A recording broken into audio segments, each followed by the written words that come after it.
नमस्कार जी दोस्तों, कैसे हैं आप लोग। मैं रविकांत त्रिपाठी जनपद देवरिया उत्तर प्रदेश से आज एक बार फिर आपके सामने हूं और कक्षा 12वीं के लिए जो पहला पाठ हम लोग पढ़ रहे थे भारतेंदु हरिश्चंद्र जी के द्वारा लिखा हुआ, इसी के द्वितीय खंड को आज हम लोग पढ़ेंगे। भारतेंदु ग्रंथावली से लिया गया यह जो हमारा पद्यांश है, जो कि यमुना छवि के रूप में हमारी पाठ्य पुस्तक में दिया गया है।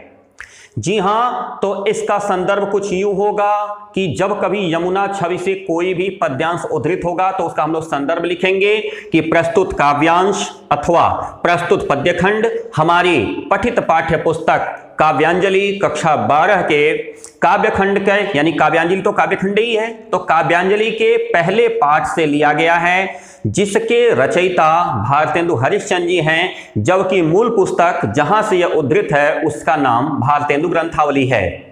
या फिर इसका संदर्भ सीधे सीधे लिखेंगे कि प्रस्तुत पद्यखंड अथवा प्रस्तुत काव्यांश हमारी पठित पाठ्य पुस्तक काव्यांजलि कक्षा 12 के पहले पाठ से लिया गया है, जो भारतेंदु हरिश्चंद्र जी द्वारा लिखित भारतेंदु ग्रंथावली से उद्धृत है। प्रसंग इसमें क्या है?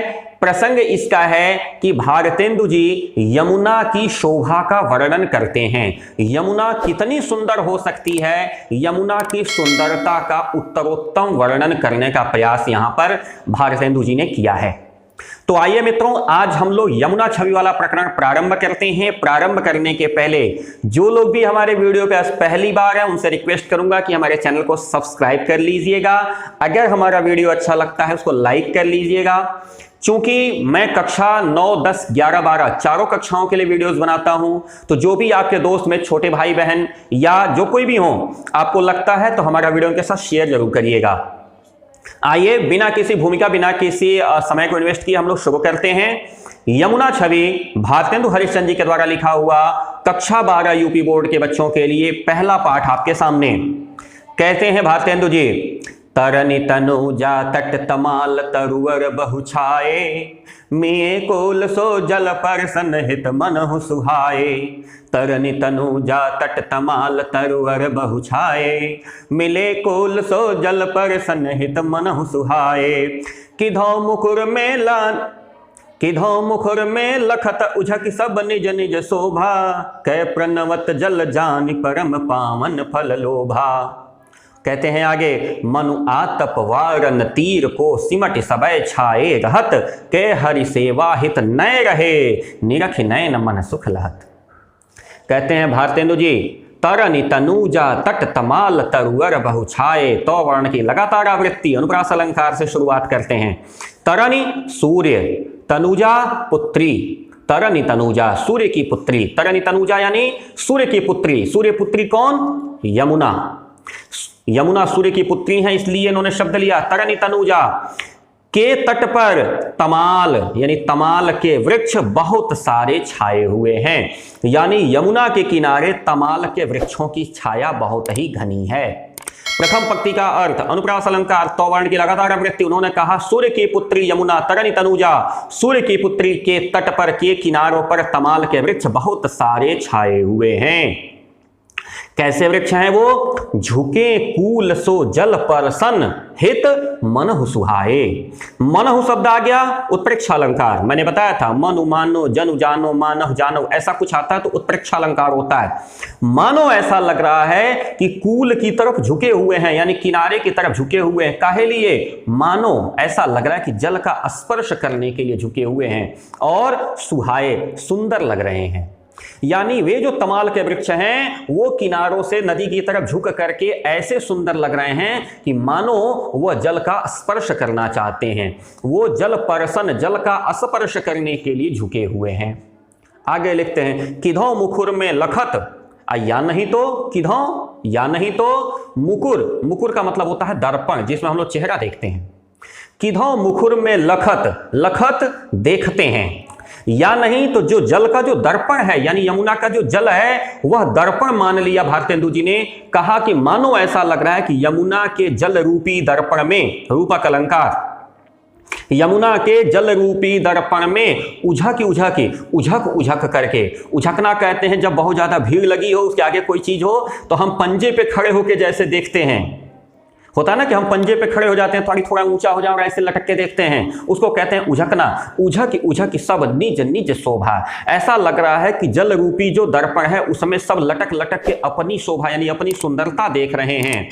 या नहीं तो कै का मतलब या नहीं तो, कै का मतलब या नहीं तो प्रणवत प्रणाम कर रहे हैं, प्रणवत प्रणाम कर रहे हैं। किसको? जल को, यानी यमुना के जल को प्रणाम कर रहे हैं। काहे लिए? जानि परम पावन, पवित्र जान करके। कैसा पवित्र? परम सर्वश्रेष्ठ, सबसे ज्यादा पवित्र मान करके जो पवित्र फल है वह प्राप्त हो जाए, इसके लिए वो यमुना के जल का प्रणाम कर रहे हैं।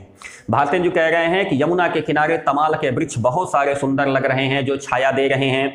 वे यमुना के जल की तरफ झुके हुए हैं, ऐसा लग रहा है कि जल का स्पर्श करना चाहते हैं, अथवा ऐसा अनुभव हो रहा है कि जल के दर्पण में अपनी सुंदरता देख रहे हो, अथवा ऐसा लग रहा है कि जल का प्रणाम करके स्वयं को पवित्र लाभ देना चाहते हो। आगे कहते हैं भारतेंदु जी, मानु आतप वारन तीर को। फिर मनु आ गया, मनु मतलब उत्प्रेक्षा। मानो ऐसा लग रहा है आतप वारन तीर को सिमट सबय छाए रहत।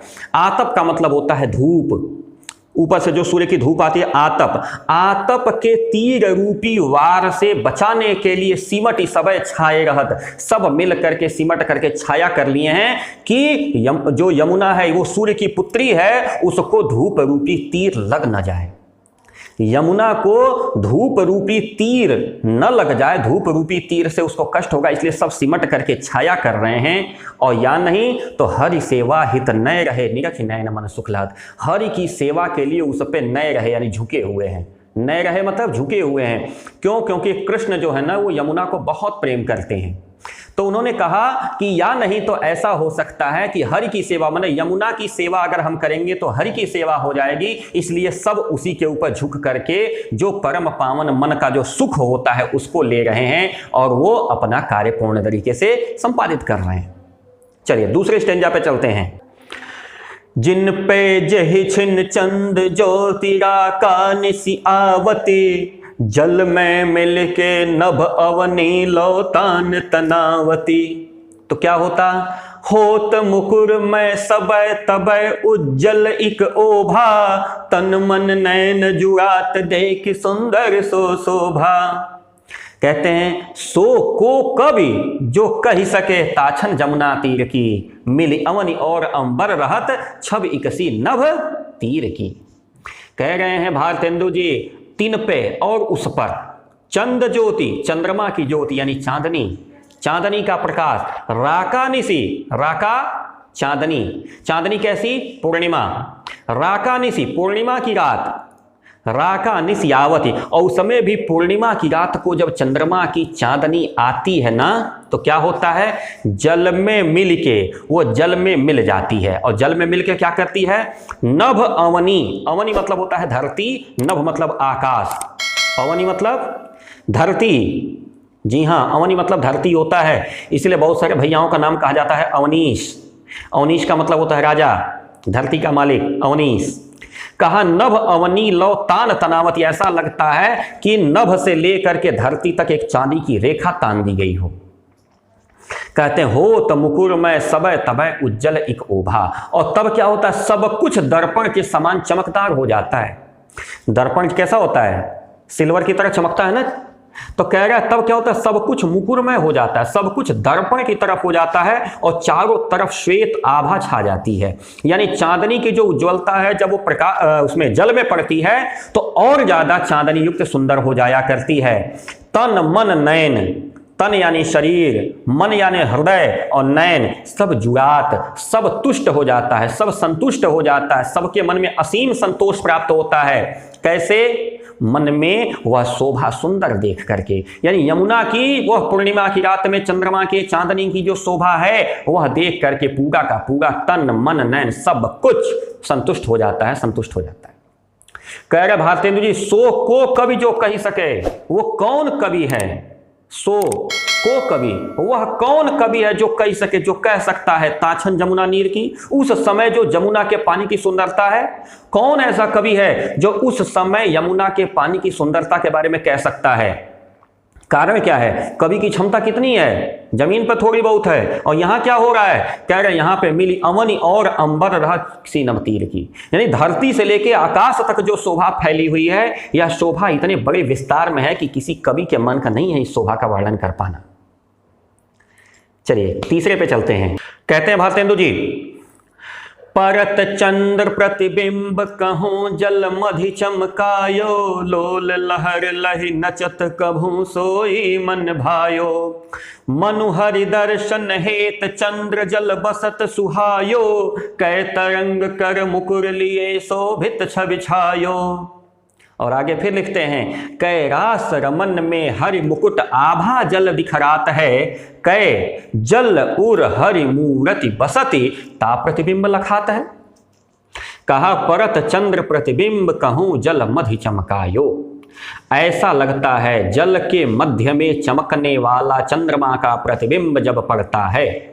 मधि मध्य में चमकायो, ऐसी चमक उत्पन्न होती है जल में, यानी जब यमुना के जल में चंद्रमा का प्रतिबिंब पड़ता है। मधि शब्द आया है, मधि का मतलब होता है मध्य यानी बीच में, यानी यमुना के जल के बीच में जब चंद्रमा का चमकता हुआ आभा आती है तो क्या हो रहा है? लोल लहर लहि नचत, जो लहरें हैं ना वो प्रसन्न होकर के नाचने लगती हैं। लोल लहर लहि नचत, जो सुंदर लहरें हैं वो प्रसन्न हो करके, लोल लहर सुंदर लहरें, लहि प्रसन्न हो करके नचत नाचने लगती हैं। कबहू सोई मन भायो, वो उनके मन को बहुत ही ज्यादा पसंद आता है, यानी लहरें पूरी तरह से मगन होकर के नाचने लगती हैं।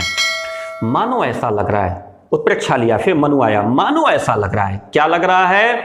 हरि दर्शन हेत चंद्र जल बसत सुहायो, मानो ऐसा लग रहा है कि कृष्ण के दर्शन के लिए चंद्रमा जल में आकर के वास कर रहा है। सुहायो सुंदर लग रहा है। मानो ऐसा लग रहा है कि चंद्रमा को इस बात का भरोसा है कि अभी कृष्ण खेलते हुए यहां आ जाएंगे और मुझे उनका दर्शन मिल जाएगा।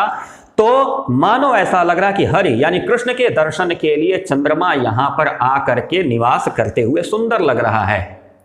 और तरंग क्या कर रही हैं साहब? कै तरंग कर मुकुर लिए शोभित छवि छायो, और तरंग का मुकुर लेकर के, क्योंकि तरंगों में ही प्रतिबिंब दिखता है, तो चंद्रमा क्या कर रहा है? तरंगों को मुकुर बना करके यानी शीशा बना करके, दर्पण बना करके स्वयं की शोभा देख करके प्रसन्न हो रहा है कि मैं सुंदर तो लग रहा हूं कि कृष्ण के सामने जाऊंगा तो कृष्ण मुझे पसंद करेंगे। तो कहने का मतलब यह कि ऐसा लग रहा है कि या तो चंद्रमा खुद इसमें आकर के निवास कर रहा है कृष्ण से मिलने के लिए, और लहरें जो हैं वो दर्पण की तरह कार्य कर रही हैं, और जो चंद्रमा जल में उपस्थित है उसकी शोभा को कई गुना बढ़ा रही हैं। आगे कहते हैं, कै रास रमन में हरि मुकुट आभा जल दिखरात है। कहीं ऐसा तो नहीं है, कहीं ऐसा तो नहीं है कि रास रमन में हरि मुकुट आभा जल दिखरात है, कि जब रास रचा रहे थे कृष्ण तो बहुत सारी गोपियां थीं, सबके साथ बहुत सारे कृष्ण हो गए थे, तो जितने कृष्ण उतने मुकुट। तो जब पानी में जब लहरें उठती गिरती हैं तो जो चंद्रमा की प्रतिबिंब है वो कई बार दिखता है, कहीं एक दिखता है, कभी कभी सैकड़ों प्रतिबिंब दिखते हैं, अलग अलग लहरों पे अलग अलग प्रतिबिंब बनते हैं। तो कह रहे हैं कहीं ऐसा तो नहीं है कि रास रमन करते हुए हरि के मुकुटों की आभा इस पानी में दिखाई दे रही है। देखिए इसीलिए कहते हैं कि जहां न पहुंचे रवि वहां पहुंचे कवि। तो कह रहे हैं भारतेंदु जी की ऐसा लग रहा है कि रास रचाते हुए जो कृष्ण की अपरिमित संख्या थी, उन संख्याओं के जो मुकुट हैं यानी कई हजार कई लाख मुकुट इस जल लहर में अपनी आभा को बिखेर रहे हैं। और या नहीं तो जल के उर में हरि मूरति बसती, जल का जो हृदय है, उर का मतलब होता है हृदय, यानी इस जल का, यमुना जल का जो हृदय है उसमें हरि की मूर्ति बसी हुई है। बस ये उसी का प्रतिबिंब है। जो मुकुट हम लोग को दिख रहा है अभी हरि हम लोग को दिख नहीं पा रहे, केवल अभी मुकुट दिख रहा है। जैसे दूर से जब ट्रेन आती है ना रेलवे स्टेशन पर, आप खड़े रहिए तो पहले बत्ती दिखती है, उसके बाद ट्रेन दिखाई देना शुरू करती है। वही कह रहे हैं भारतेंदु जी की उनका जो मुकुट दिख रहा है, ऐसा लग रहा है कि यमुना के प्रत्येक लहर में हरि समाये हुए हैं और इनके मुकुटों की जो आभा है वो हम लोगों को दिख रही है। यानी जो मुकुट का प्रतिबिंब है बस वही प्रतिबिंब हम लोगों को लखात यानी दिख रहा है। आगे चलते हैं चौथे वाले स्टेंजा पे। कबहु होत सतचंद कबहु प्रकटत दुर्भाजत, पवन गमन बस बिंब रूप जल में बहु साजत, मनुष्य भरी अनुराग जमुन जल डोलत लोले, मनु शशि भरी अनुराग जमुन जल लोटत लोले, कै तरंग की डोर हिडोर निकरत कलोले। कै बाल गुड़ी नभ में उड़ी सोहत इत उत धावती, कै अवगाहत डोलत को ब्रज रमने अल आवती। कहा भारतेंदु जी ने, कभी 100 चंद्रमा हो जाते हैं और कभी प्रकट होते हैं, कभी दूर भाग जाते हैं। भाई लहरों की संख्या जितनी चंद्रमा उतने। कह रहे यमुना इतनी सुंदर दिख रही कि कभी कभी 100 चंद्रमा प्रकट होते हैं। कबहू प्रकटत शतचंद, कभी कभी 100 चंद्रमा प्रकट होते हैं और कभी दूरी भगवत, कभी दूर भाग जाते हैं, कभी दिखाई देना बंद हो जाते हैं। यानी लहर नीचे के लिए चंद्रमा गायब।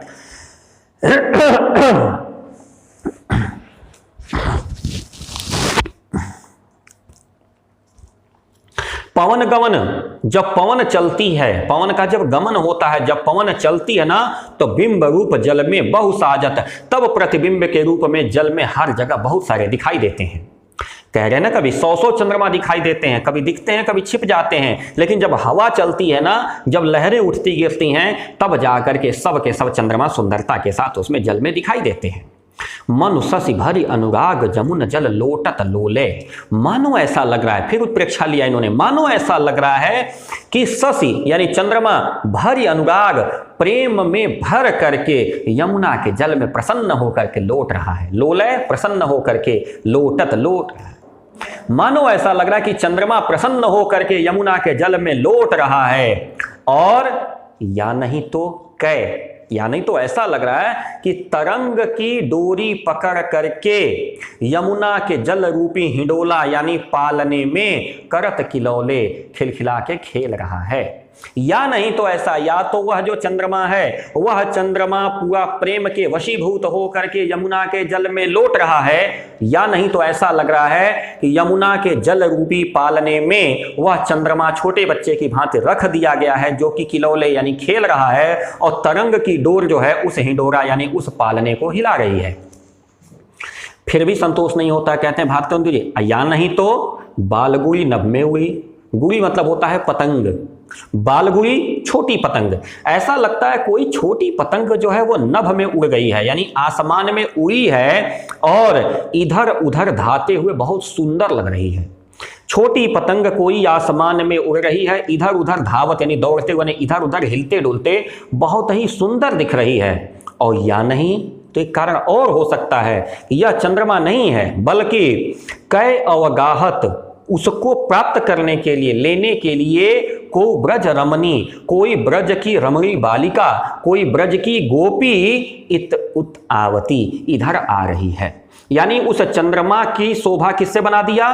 किसी ब्रज के गोपी के चेहरे की शोभा से। यानी कोई चंद्रमा के मुख जैसी चंद्र चकोरी सुंदर कोई ब्रज की गोपी जल लेने के लिए इधर ही आ रही है। 5वें स्टेंजा को देखेंगे। 5वां स्टेंजा क्या कहता है? मनुजुग पक्ष प्रत्यक्ष होत मिति जाट जमुन जल, कै तारागन ठगन लुकत प्रगटत शशि अविकल, कै कालिंदी के नीर तरंग जितो उपजावत, तित तो ही धरि रूप मिलन हित तासु आवत। और कहते हैं कै बहुत रजत चकई चलत, कै फुहार जल उच्छरत, कै निशिपति मल्ल अनेक विधि उठी बैठत कसरत करत। भारतेंदु जी को संतोष नहीं। भारतेंदु जी कहते हैं आगे, मानो ऐसा लग रहा है, मनु फिर लिया उत्प्रेक्षा, मानो ऐसा लग रहा है कि दोनों युग प्रत्यक्ष यहां दिखाई दे रहे हैं। एक महीने में 2 पक्ष होते हैं, 15 दिन का कृष्ण पक्ष होता है जिसको बोलते हैं अधियारा, और 15 दिन का शुक्ल पक्ष होता है जिसको बोलते हैं उजियारा। यानी 15 दिन में चंद्रमा का प्रकाश धरती पे बढ़िया से पहुंचता है, शेष 15 दिन में चंद्रमा का प्रकाश नहीं पहुंचता है। तो कहते हैं मानो ऐसा लग रहा है कि दोनों युग प्रत्यक्ष यहां पे हो रहे हैं, और कभी आते हैं कभी मिट जाते हैं यमुना के जल में। यानी जब लहरें उठती हैं तो चंद्रमा की छाया पड़ती है तो उजियाला वाला पक्ष यानी दिखता है, यानी शुक्ल पक्ष दिखता है। जब लहरें गिर जाती हैं चंद्रमा का प्रतिबिंब नहीं दिखता है, वहां पे उजाला खत्म हो जाता है, तो ऐसा लगता है कि कृष्ण पक्ष आ गया। तो मानो ऐसा लग रहा है कि दोनों पक्ष यानी कृष्ण पक्ष और शुक्ल पक्ष एक साथ प्रत्यक्ष रूप से सामने आ रहे हैं और मिट जा रहे हैं। और या नहीं तो तारागण ठगन ठगन मतलब आपको परेशान करने के लिए, आपको ठगने के लिए, आपको परेशान यानी क्या कह सकते हैं, दिग्भ्रमित करने के लिए ठगन। लुकत और प्रगटत शशि अविकल, अविकल लगातार व्याकुल होकर के, एकदम छटपटा करके, लगातार ऐसा लग रहा है कि तारागण और चंद्रमा इसमें कभी प्रकट हो रहे हैं, कभी गायब हो रहे हैं, और जब गायब हो गए तो आप परेशान हो गए, तब तक फिर दिखाई दे जाते हैं। इसी को कह रहा है ठगना। ठगना का मतलब होता है ना आंख के सामने से कोई चीज गायब कर लेना, इसको कहते हैं ठग लेना।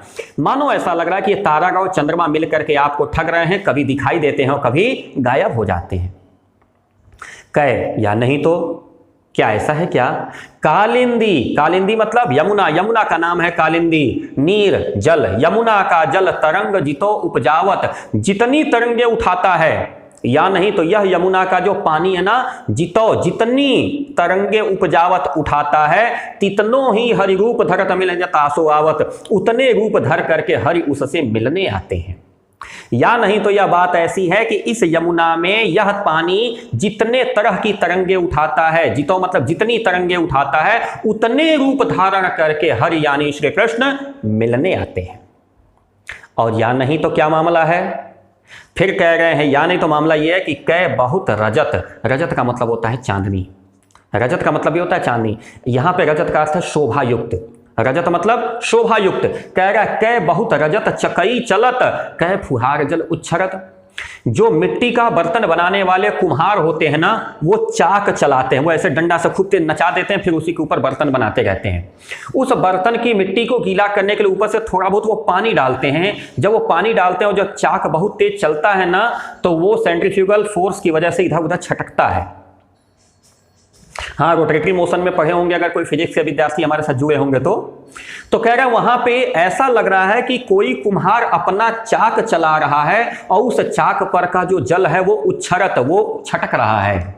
और या नहीं तो एक बात और हो सकती है कि निशिपति, निशिपति कौन? रात का मालिक चंद्रमा, रात का मालिक कौन? चंद्रमा।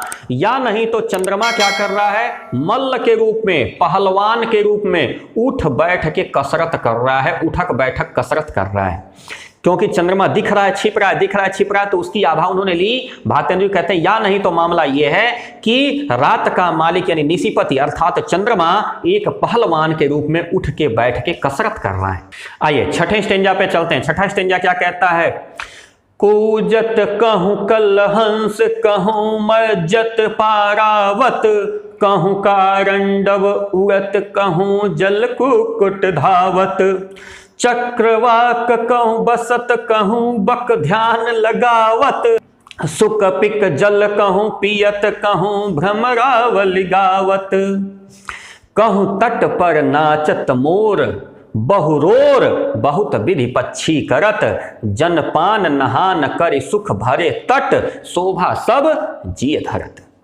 कहते हैं कि अब थोड़ा और नजदीक आ जाइए भौतिक संसार में। ये तो अभी हवा में उड़ रहे थे, धरती पे आइए कि वास्तव में यमुना के पास हो क्या रहा है। कह रहा कूजत कहूं कलहंस, कहीं पे कोयल कूज रही है, कहीं पे कोयल बोल रही है, कलहंस कोयल।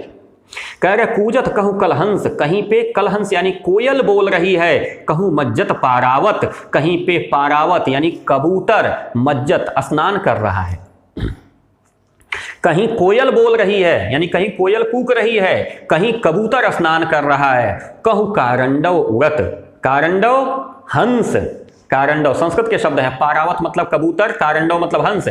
कहूं कारंडव उड़त, कहीं पर हंस उड़ रहे हैं। कहूं जल कुक्कुट धावत, कुक्कुट का मतलब होता है मुर्गा, जल कुक्कुट यानी जल में रहने वाला मुर्गा अर्थात बत्तख, जल कुक्कुट यानी बत्तख, कहीं पे बत्तख दौड़ रहे हैं। यमुना के पास क्या हो रहा है? कहीं कोयल कूक रही है, कहीं कबूतर स्नान कर रहा है, कहीं हंस उड़ रहा है और कहीं बत्तख उसी में दौड़ रहे हैं। चक्रवाक कहूं बसत, वहीं पे कहीं चकवा भी निवास कर रहा है। चकवा चकई दो पक्षी होते हैं जिनको प्रेम का प्रतीक माना जाता है। स्वाति नक्षत्र में जब बारिश होती है तब बस उसी के बूंद का पानी वो पीते हैं, धरती पे दूसरे किसी चीज का पानी वो नहीं पीते। कह रहे चक्रवाक कहूं बसत, कहीं पे चकवा वहीं पे निवास करता है। और कह रहे कहूं बक ध्यान लगावत, और कहीं पे बकुला ध्यान लगा रहा है। बकुला हमेशा एक पैर पे खड़ा रहता है इसलिए कहते हैं ध्यान लगाना। कह रहे कहीं पे चकवा वहीं निवास कर रहा है और कहीं लग रहा है कि कोई बकुला एक पैर पे खड़ा होकर के ध्यान लगा रहा हो। कह रहे हैं आगे, सुक पिक जल कहूं पियत, कहीं पे सुक और पिक, तोता और मैना। पिक मतलब होता है कोयल, लेकिन यहाँ पे पिक सुक के साथ आया है, तो सुक का मतलब होता है तोता, तो पिक का अर्थ हम लोग मैना लेंगे, क्योंकि तोता और मैने का प्रेम भी प्रतिष्ठित है हमारे साहित्यिक संसार में। तो कहीं कहीं ऐसा लग रहा है कि तोता और मैना दोनों साथ में आकर के जल पी रहे हैं, और कहूँ भ्रमरावली गावत, और कहीं भ्रमरों की अवली यानी भंवरों की पंक्ति यानी भंवरों का समूह गाना गा रहा है, यानी भंवरे गुंजार कर रहे हैं। यमुना पे क्या हो रहा है, कहीं कोयल बोल रही है, कहीं कबूतर स्नान कर रहा है, कहीं हंस उड़ रहा है, कहीं बत्तख दौड़ रहे हैं, कहीं चक्रवाक निवास कर रहा है, कहीं बकुला ध्यान लगाए बैठा है, कहीं पे तोता और मैना दोनों एक साथ जाकर के प्रेम पूर्वक जल पी रहे हैं, और भंवरे वहां पे गुंजार कर रहे हैं। इतना ही नहीं, कहूं तट पर नाचत मोर, और वहीं तट पे मोर प्रसन्न होकर के नाच रहा है। रोर बहुत विधि पक्षी करत, और बहुत सारे पक्षी रोर कर रहे हैं, हल्ला कर रहे हैं, शोरगुल कर रहे हैं, यानी पक्षी चहचहा रहे हैं। रोर का मतलब शोर मचा रहे हैं, यानी वे जो पक्षी हैं वो चहचहा रहे हैं। और लोग कह रहे हैं जन मतलब हम और आप, जन लोग क्या करें, पान नहान, जल को पी रहे हैं और स्नान कर रहे हैं। वहां जो लोग हैं यमुना के किनारे, वो जल को पी रहे हैं, जल में स्नान कर रहे हैं, और सुख को भर रहे हैं, यानी सुख के वशीभूत हो रहे हैं, अत्यंत सुख प्राप्त करते हुए जो यमुना की शोभा है उसको जिय धरत यानी अपने मन में बसा रहे हैं, यानी यमुना की शोभा को देख करके, सुन करके और अनुभव करके प्रसन्न हो रहे हैं। तो मित्रों, ये था भारतेंदु ग्रंथावली से लिया गया हम लोगों के काव्यांजलि पाठ का पहला, मतलब काव्यांजलि पुस्तक का पहला पाठ भारतेंदु जी के द्वारा लिखा हुआ, जिसमें से प्रेम माधुरी का वीडियो हम लोगों ने पहले बना लिया था। यमुना छवि की वीडियो आज आपके सामने रही, आशा करता हूं आपको पसंद आई होगी। तो चलिए फिर आप लोग तैयारी करिए, मैं भी चलता हूं आगे। जितने भी सम्माननीय शिक्षकगण, अभिभावक, प्रधानाचार्यगण जुड़ते हैं, सभी का सादर अभिवादन। प्यारे प्यारे बच्चों को बहुत सारा स्नेह, बहुत सारा प्यार, उज्जवल भविष्य की मंगल कामना। चलते चलते रिक्वेस्ट है कि प्लीज़ अगर आपने अभी तक हमारे चैनल को सब्सक्राइब नहीं किया है, चैनल सब्सक्राइब कर लीजिए, वीडियो लाइक कर लीजिए, और अपने आगे आने वाले बच्चों के साथ शेयर जरूर करिएगा, ताकि वे भी इसका लाभ उठा सकें। तो मित्रों, मैं रविकांत मंगल त्रिपाठी, जनपद देवरिया, उत्तर प्रदेश से मिलता हूं जल्दी। तब तक के लिए नमस्कार, सत श्री अकाल, जय हिंद।